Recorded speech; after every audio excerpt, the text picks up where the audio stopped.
जय हिंद साथियों। बिहार एसटीईटी, आप जैसा कि थंबनेल पर देख रहे हैं कि एसटीईटी 2019 मेरिट के आधार पर ज्वाइनिंग, यानी देखिएगा मेरिट के आधार पर ज्वाइनिंग होगी, लेकिन कौन से मेरिट, इसके बारे में हम बताते हैं तुरंत। लेकिन सेवेंथ फेज टीचर नियोजन की बहाली हो सकती है 2021 से शुरू, और बिहार एसटीईटी 2019 का मेरिट का आधार जो होगा वह क्या होगा।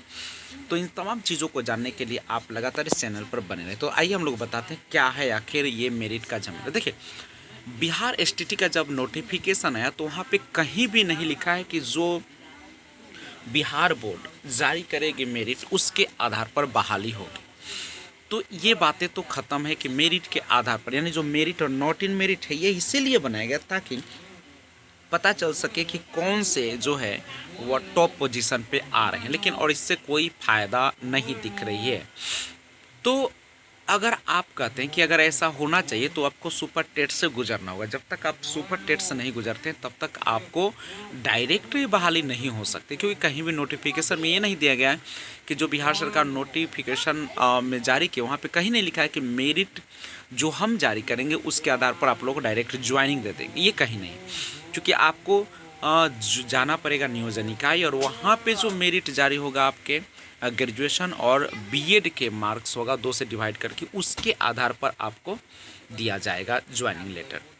तो तत्काल ये बात तो खत्म हो गई कि मेरिट तो बनेगी, लेकिन किसके आधार पर? नियोजन इकाई के माध्यम से बनेगी। सेवेंथ फेज टीचर नियोजन जो होता है, चूँकि छठे चरण में आप सभी को पता है कि 2011 वाले को 18 अगस्त से 17 सितंबर तक अप्लाई करने का मौका, और 23/11 के आसपास तक जो है वह अंतिम है, जिसमें मेधा सूची सब जारी करके वो अपना ज्वाइनिंग लेटर सब जारी करने का प्रोग्राम है। तो 2021 में तो किसी भी प्रकार से अब 7वां चरण नहीं शुरू होगा, तो अब ये प्रक्रिया शुरू होगी 2021 यानी अगले साल।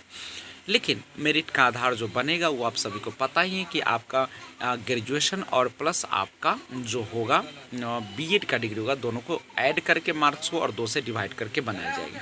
तो ये तमाम चीज़ें हैं जिस पर हम लोगों को विचार करना है। और सेवेंथ जो शिक्षक नियोजन है वह ये जो नियोजन इकाई मेरिट बनाएगी उसके आधार पर होगा, न कि ये, क्योंकि वो कोई आधार नहीं है। तो इन तमाम चीज़ों के साथ मैं आपके पास फिर मिलता हूँ एक और वीडियो के साथ। तब तक जय।